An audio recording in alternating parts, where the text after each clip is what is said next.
At the start of the pandemic, many of us couldn't wait until the lockdown was over, but now as the world begins the transition back to normal, it's feeling equally as uncomfortable to go back to the way things were. Psychologists are now calling this phenomenon re-entry anxiety. Here's more from First News weekend anchor Keely Lovern.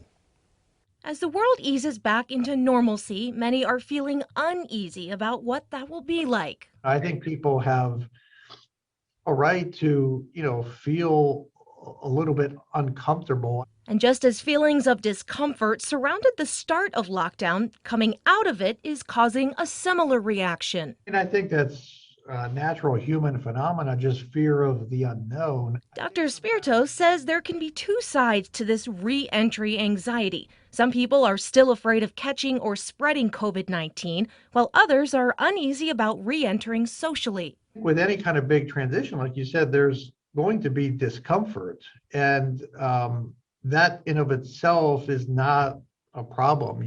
People need to be able to embrace that discomfort and it's not something that in of itself is negative to feel that.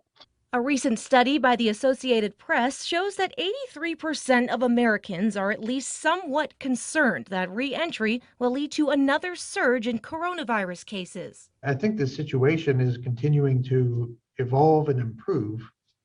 But it is normal to experience, some degree of concern and worry and anxiety. Dr. Spirito says that getting enough sleep, exercise, and checking in on yourself and your loved ones will help ease these kinds of worries. But you have to pay attention to your thoughts. Your thoughts are powerful, and sometimes they can work against you because your mind's trying to kind of protect yourself from perceived fears. And his biggest reminder is that you're not alone. It's been a tough year for everyone. Life can be challenging enough without being in the midst of a pandemic. Obviously, that didn't help anyone's mental health. But, we're getting through it. And, I think we're on a good road.